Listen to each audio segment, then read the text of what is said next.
Indikator pembuktian sederhana di dalam kepailitan dapat kita lihat juga pada hukum acara yang digunakan dan jangka waktu suatu permohonan pilot itu harus diputuskan. Need any help? Welcome to Lao Lao Land.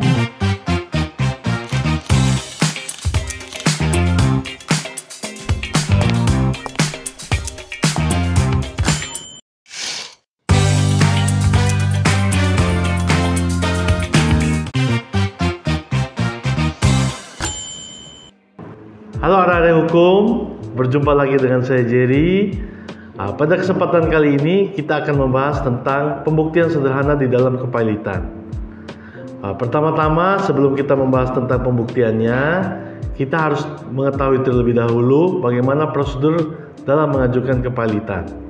Dalam ketentuan pasal 2 ayat 1 Undang-Undang Kepailitan menentukan bahwa debitur yang mempunyai 2 atau lebih kreditur yang utangnya telah jatuh tempo dan dapat ditagih dapat dinyatakan pilot berdasarkan putusan pengadilan, berdasarkan permohonannya sendiri atau dimohonkan oleh para krediturnya.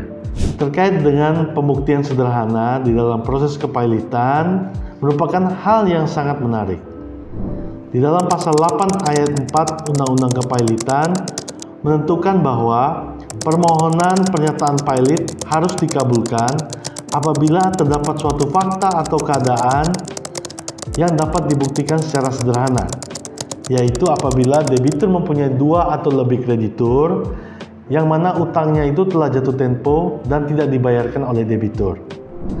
Sedangkan besarnya jumlah utang yang didalilkan oleh pemohon pilot dan termohon pilot tidak dapat menghalangi penjatuhan putusan pilot. Indikator pembuktian sederhana di dalam kepailitan dapat kita lihat juga pada hukum acara yang digunakan dan jangka waktu suatu permohonan pilot itu harus diputuskan. Apabila dilihat daripada hukum acaranya, di dalam kepailitan tidak mengenal adanya replik dan duplik seperti pada hukum acara perdata biasa. Sedangkan kalau kita lihat dari jangka waktunya, hakim pengadilan niaga harus memutus suatu permohonan pilot dalam waktu 60 hari sejak permohonan pilot itu didaftarkan. Namun, di dalam undang-undang tidak menetapkan adanya suatu konsekuensi hukum apabila suatu permohonan pilot itu diputus lebih dari 60 hari yang ditentukan tersebut.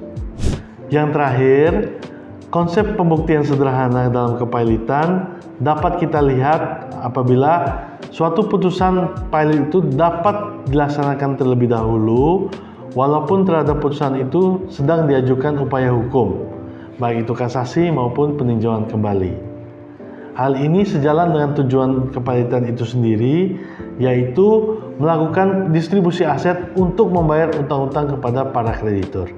Gimana adik-adik hukum? Apa kalian sudah paham mengenai konsep pembuktian sederhana di dalam kepailitan? Jika kalian merasa video ini bermanfaat, silahkan like, subscribe, dan share ke teman-teman kalian. Nantikan video selanjutnya hanya di Lao Lao Land.